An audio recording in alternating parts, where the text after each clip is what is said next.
Hello everyone, welcome to my channel physics by RDS.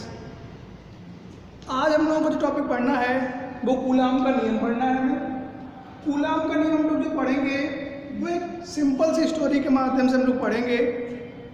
बस कुछ question मैं आपसे पूछूंगा, इन क्वेश्चंस के आपको आंसर बताने हैं और कूलाम का नियम आपको समझ में आ ही जाएगा। जैसे स्टार्ट करते हैं हम लोग अपनी स्टोरी को। जैसे मैं आपसे ये कहता हूँ कि हमारे पास कोई दो आवेश है, हमारे पास कोई दो आवेश हैं। अब कोई दो आवेश हैं आपके पास, तो आप उन्हें कैसे रिप्रेजेंट करेंगे? आपने ये मान लिया कि कोई एक आवेश ये है और कोई दूसरा आवेश ये है। भाई कोई दो हमारे पास आवेश हैं, एक आवेश ये है और एक आवेश ये है। अब मन में ये बात आएगी आपके कि आप ये बताइए कि आपने आवेश को ऐसे क्यों नहीं माना, आपने आवेश को ऐसे क्यों नहीं माना, आपने पॉइंट क्यों मान लिया? आंसर क्या है कि ये दोनों आवेश हैं वो कैसे हैं? बिंदु आवेश।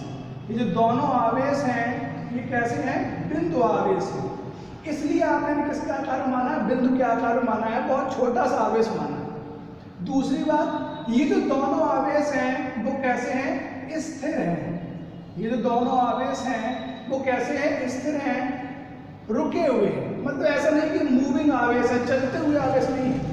तो हमने ये माना कि हमारे पास क्या है? दो आवेश हैं और दोनों आवेश कैसे हैं? बिंदु आवेश हैं और आवेश कैसे स्थिर हैं, रुके हुए हैं। अब ये आप पहले से ही जानते हैं कि जो आवेश है, इस आवेश का संकेत क्या है? Q है। आवेश का जो सिंबल है वो क्या है? Q है। तो हमारे पास आवेश हैं, हमने पहले आवेश को, पहले चार्ज को क्या मान लिया? Q1। दूसरे चार्ज को हमने क्या मान लिया? Q2। कोई दो चार्ज है, कोई दो चार्ज है भाई, एक Q1 चार्ज है, एक चार्ज क्या है? Q2 है। ये जो दोनों चार्ज हैं, ये दोनों चार्ज कुछ डिस्टेंस पे रखे होंगे, कुछ इनके बीच की क्या होगी? दूरी होगी।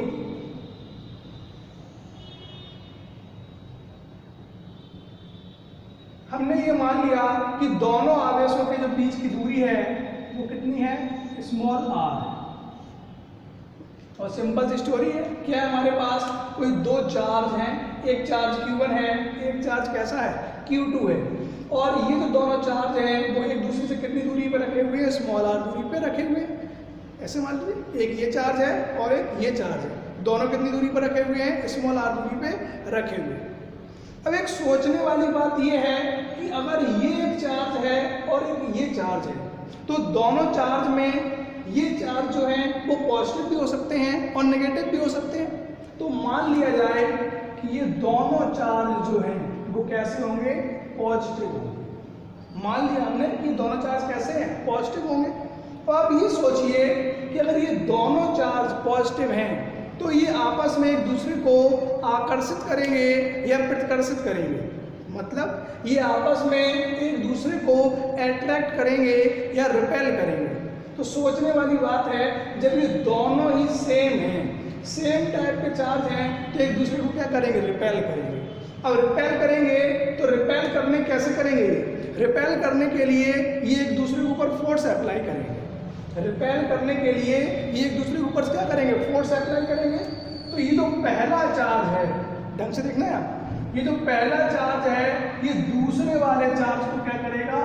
प्रतिकर्षित, रिपेल करेगा बाहर की ओर। कैसे करेगा? भाई इसके ऊपर ये क्या लगाएगा? एक बल लगाएगा। ये चार्ज है, ये चार्ज भी इस चार्ज को क्या करेगा? रिपेल करेगा, प्रतिकर्षित करेगा। तो ये भी कैसा हो जाएगा? बाहर की ओर। भाई इस चार्ज पर इस चार्ज ने क्या लगाया? एक बल लगाया और इस बल के द्वारा इसे क्या कर दिया? प्रतिकर्षित कर दिया। तो डायग्राम क्लियर होने लगा हमारा। मन में क्या आ गया आपके? एक बात आप ये बताइए, अगर दोनों को पॉजिटिव मान लिया है, मेरा मन है मैं दोनों को क्या मानूंगा? नेगेटिव मानूंगा। अगर आप दोनों को नेगेटिव मानेंगे तब भी क्या हुआ? यही कंडीशन बनेगी, वो तब भी एक दूसरे को क्या करेंगे? प्रतिकर्षित ही करेंगे। और क्या हो सकता है? एक पॉजिटिव हो सकता है और एक क्या हो सकता है? नेगेटिव हो सकता है। एक कैसा हो सकता है? पॉजिटिव, और एक कैसा हो सकता है? नेगेटिव। ऐसा कर लेते हैं, अगर ये पॉजिटिव है और अगर हम इसे कैसा मान लें? नेगेटिव। तो अगर ये नेगेटिव होगा तो ये पॉजिटिव और नेगेटिव आपस में एक दूसरे को क्या करेंगे? अट्रैक्ट करेंगे, आकर्षित करेंगे। तो जब ये आकर्षित करेंगे तो जो एरो का साइन है वो कैसा हो जाएगा? अंदर। दोबारा समझाता हूं। इस चार्ज ने इस चार्ज को क्या किया? अट्रैक्ट किया। क्यों किया? क्योंकि हम इसे क्या मान चुके हैं? माइनस। इस चार्ज ने इस चार्ज को क्या किया? अट्रैक्ट किया, तो ये अपनी ओर खींचेगा, तो साइन कैसा हो गया? अंदर की तरफ। ऐसे ही ये जो माइनस है ये इस प्लस को क्या करेगा? ये भी इसे अट्रैक्ट ही करेगा, इसका जो साइन है वो भी कैसा हो जाएगा? अंदर। दो कंडीशन क्लियर हो गई हमारे पास। या तो ये एक दूसरे को क्या करेंगे? अट्रैक्ट करेंगे, या फिर ये एक दूसरे को क्या करेंगे? रिपेल करेंगे। या ये एक दूसरे को आकर्षित करेंगे, या ये एक दूसरे को क्या करेंगे? प्रतिकर्षित करेंगे। दोनों ही कंडीशन में हमारे पास जो चित्र है, जो डायग्राम है, वो यही बनना है। या तो ये एक दूसरे को क्या करेंगे? प्रतिकर्षित, या ये एक दूसरे को क्या करेंगे? आकर्षित। क्या बताया अभी आपको? अगर ये आकर्षित करें या प्रतिकर्षित करें तो ये क्या लगाएंगे? कुछ बल लगाएंगे। बस यही तो बात समझनी है।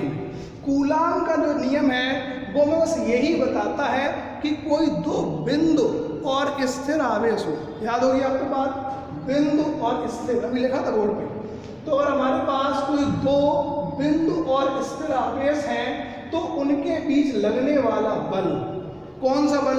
या तो आकर्षण का बल या प्रतिकर्षण का बल। उस बल का क्या मान होगा? उस बल की जो वैल्यू है वो कितनी होगी? कौन सा बल? जो दो स्थिर बिंदु आवेशों के बीच में लगने वाला आकर्षण या प्रतिकर्षण का बल है। बस बात खत्म। कूलाम का नियम ये बताता है कि दो बिंदु और स्थिर आवेशों के बीच में लगने वाला बल, कौन सा बल? आकर्षण का बल या प्रतिकर्षण का बल। जो बल है, इस बल का ही हमें क्या पता करना है? इसकी वैल्यू पता करनी है, इसका एक एक्सप्रेशन चाहिए। तो ये जो कूलाम का नियम है ये कहता है हमसे कि इनके बीच में जो लगने वाला बल है वो दोनों आवेशों की, जरा याद करिए लेक्चर बना, मैंने आपको कल समझाया था, अगर कोई दो भौतिक राशियां हैं, कल मैंने आपको समझाया है, अगर कोई दो भौतिक राशियां हैं x और y और वो दोनों भौतिक राशियां समानुपाती हैं तो उन्हें आप कैसे लिखते हैं? साम्य। अगर कोई दो भौतिक राशियां हैं और वो दोनों भौतिक राशियां समानुपाती हैं तो उन्हें आप कैसा लिखते हैं? साम्य। अगर वे व्युत्क्रमानुपाती हैं तो उन्हें आप कैसा लिखते हैं? क्रॉस। जिसने कल की वीडियो ना देखी हो तो लेक्चर को दोबारा देख सकता है, जिससे उससे दोनों टॉपिक क्लियर है कि किस प्रकार से लिखा जाता है। वापस आते कूलाम के नियम पे।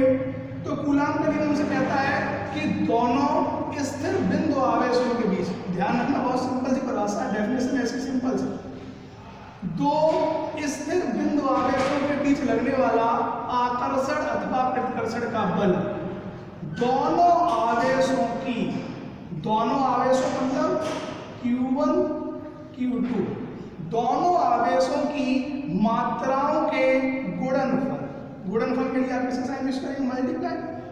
लगने वाला बल दोनों आवेशों की मात्राओं के गुणनफल के कैसा होता है? समानुपाती। आवेशों की मात्राओं के गुणनफल के समानुपाती। अब एक वर्ड आएगा आवेशों की मात्राओं, ये थोड़ा सा आपको हो सकता है समझ में ना आ रहा हो, देखिए समझाता हूँ। आवेशों की मात्रा, भाई किसी भी वस्तु के ऊपर आवेश कितना हो सकता है? Q हो सकता है आवेश, 2Q हो सकता है, 3Q हो सकता है। तो ये सभी क्या है? आवेशों की मात्राएं। ऐसे ही हमने यहाँ पे क्या माना है? आवेशों की मात्राएं। जैसे Q की वैल्यू अगर 3Q है तो Q1 की वैल्यू कितनी हो जाएगी? 3Q हो जाएगी। Q2 की वैल्यू कितनी हो सकती है? 5Q हो सकती है, कुछ भी वैल्यू हो सकती है। तो जो रूल है हमसे क्या कहता है? जो लगने वाला बल है वो दोनों आवेशों की मात्राओं के गुणनफल के कैसा है? समानुपाती। और इनके बीच की दूरी, इनके बीच की दूरी कौन सी है? बीच की दूरी कितनी है? r। इनके बीच की दूरी के वर्ग, वर्ग मतलब स्क्वायर, इनके बीच की दूरी के वर्ग के कैसा होता है? व्युत्क्रमानुपाती। इनके बीच की दूरी के वर्ग के कैसा है? व्युत्क्रमानुपाती। दोबारा देखते हैं। लगने वाला बल दोनों आवेशों की मात्राओं के गुणनफल के समानुपाती तथा उनके बीच की दूरी के वर्ग के व्युत्क्रमानुपाती होता है। बस कूलाम का नियम यही कहता है हमसे। अब असल में क्या करना है? इस एक्सप्रेशन को सिंप्लीफाई करना है। तो सिंप्लीफाई करने के लिए आप जानते हैं कि अगर किसी भी एक्सप्रेशन से आप ये प्रोपोर्शनल का साइन हटाएंगे तो प्रोपोर्शनल का साइन हटाने पर क्या आएगा, एक इक्वल का साइन आएगा और एक कांस्टेंट आएगा। ये जो प्रोपोर्शनल का साइन है, इस प्रोपोर्शनल को साइन हटाने पर क्या आएगा, एक इक्वल का साइन आएगा और एक कांस्टेंट आएगा। ये कांस्टेंट यहाँ थोड़ा सा अलग है, कांस्टेंट है 1/4 पाई एप्सिलॉन नॉट के। जो कांस्टेंट है वो क्या है, 1/4 पाई एप्सिलॉन नॉट के। ये आपके लिए एक नया संकेत है, एक नया सिंबल है, मैं समझाऊंगा ये क्या है। तो समानुपाती के चिन्ह आपने यहाँ से हटाया तो क्या लेके आया, बराबर का चिन्ह लेकर के आए और एक पूरा नियतांक लेके आए। बाकी सब ऐसा ही लिख दीजिए। क्या लिखना है आपको लिखना है F बराबर 1/4 pi epsilon not Q1 Q2 upon में R²। कहाँ कठिन है, क्या डिफिकल्टी है आपको? F बराबर 1/4 पाई एप्सिलॉन नॉट के Q1 Q2 अपॉन R²। अब हम लोग लेके आते हैं कि ये क्या है। ठीक है, देखते हैं। देखिए, एक तो ये समझना है आपको और फिर आपको ये समझना है, दोनों में डिफरेंस छोटा सा। देखिए, ये जो साइन है, ये जो सिंबल है, ये जो संकेत है, ये संकेत है एप्सिलॉन।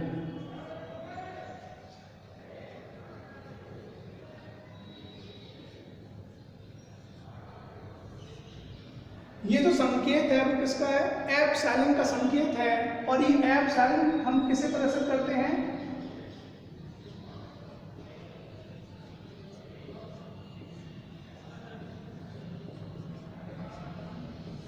वैद्युशीलता। तो ये जो संकेत है वो संकेत किसका, एप्सिलॉन का संकेत है। और ये किसे प्रदर्शित करता है, वैद्युशीलता को प्रदर्शित करता है।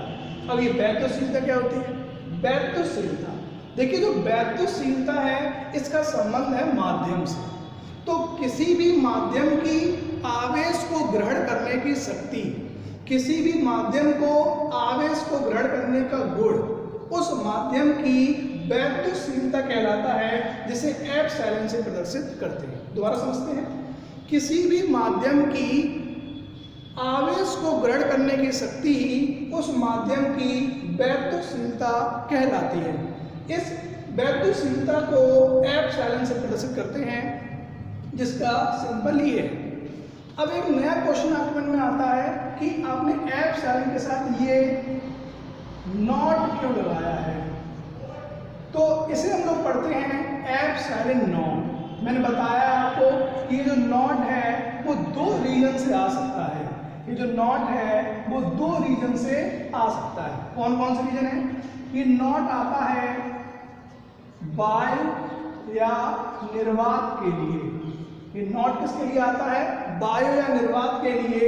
और दूसरा ये आता है प्रारंभिक मान के लिए। दूसरा ये किसके लिए आता है, प्रारंभिक मान के लिए। मतलब अगर आप कहीं पर वायु या निर्वात शब्द का इस्तेमाल करना चाहते हैं तो आपसे संकेत में नॉट, जैसे जीरो भी कह सकते हैं, सिंपली जीरो बोल सकते हैं। ऐसे ही प्रारंभिक मान के लिए भी हम लोग किसका इस्तेमाल करते हैं, नॉट या जीरो का इस्तेमाल करते हैं। देखते हैं ना, ये क्या है एप्सिलॉन, ये क्या है एप्सिलॉन नॉट। यहाँ पर जो नॉट है वो किसके लिए आया है, वायु या निर्वात के लिए। देखते हैं, ये जो दोनों आवेश हैं, इन दोनों आवेशों को आप कहीं ना कहीं तो स्थित करेंगे ना। ये जो दोनों आवेश हैं उन्हें आप कहीं तो रखेंगे। जैसे मान लिया जाए कि ये आवेश अभी इसी रूम में है, इस हॉल में है, तो दोनों आवेश कहाँ पे हैं, ये जो दोनों आवेश हैं वो वायु में है। तो वायु क्या हो गया, माध्यम, वायु क्या हो गया, माध्यम। और इसी माध्यम की ये क्या है, वैद्युशीलता। तो आपको ये समझना है कि ये एप्सिलॉन नॉट यहाँ पर क्या है। तो एप्सिलॉन नॉट क्या है, एप्सिलॉन नॉट है वायु या निर्वात की वैद्युशीलता।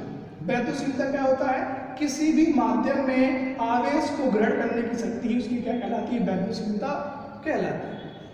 बस यही है आपका कूलाम का नियम। एक बार दोबारा से रिवाइज करते हैं। कुछ क्वेश्चन पूछूंगा मैं आपसे, उन क्वेश्चन का आपका आंसर आपको बोलते रहना। आपको ये नहीं सोचना कि मैं देख ही रहा, आपको अपने मन में बोलते रहिए, मैं सुन सब रहा हूँ। देखिए हमारे पास क्या थे, दो आवेश, हमारे पास क्या थे, दो आवेश, क्या नाम है, Q1 Q2। ये किसी भी प्रकार के हो सकते हैं, प्लस भी हो सकते हैं और माइनस भी हो सकते हैं। तो दो आवेश हैं, दोनों आवेशों के बीच की कितनी दूरी है, r। दोनों आवेशों के बीच में लगने वाला बल कैसा हो सकता है, आकर्षण का बल भी हो सकता है और प्रतिकर्षण का बल भी हो सकता है। इस बल का मान कितना होगा, इस बल की वैल्यू कितनी है, ये जो लगने वाला बल है, कौन सा बल, हाँ आकर्षण या प्रतिकर्षण का बल। तो ये जो लगने वाला बल है ये दोनों आवेशों की मात्राओं के, ये दोनों आवेशों की मात्राओं के गुणनफल के समानुपाती है तथा उनके बीच की दूरी के वर्ग के, उनके बीच की दूरी के वर्ग के व्युत्क्रमानुपाती है। बस समानुपाती के चिन्ह हटाएंगे, प्रोपोर्शनल का साइन आप हटाएंगे तो इक्वल का साइन लेके आएंगे और एक कांस्टेंट लेकर के आएंगे। कांस्टेंट यहाँ पे एक बड़ी वैल्यू है 1/4 पाई एप्सिलॉन नॉट के। प्रोपोर्शनल का साइन हटाया, कांस्टेंट लेकर के आए। Constant epsilon not, epsilon not क्या होता है, एप्सिलॉन नॉट होता है वायु या निर्वात की वैद्युशीलता। वैद्युशीलता क्या है, किसी भी माध्यम में आवेश को ग्रहण करने की शक्ति क्या कहलाती है, वैद्युशीलता कहलाती है। आई होप आपको कूलॉम का नियम समझ में आया होगा। नेक्स्ट वीडियो में हम लोग नए टॉपिक के साथ मिलेंगे। तब तक के लिए जिन लोगों ने ये इस वीडियो को लाइक नहीं किया है वो लाइक कर दे, वीडियो को अपने फ्रेंड के साथ आपसे ग्रुप में शेयर कर दीजिए और हाँ सब्सक्राइब करना मत भूलिए। Thanks for watching.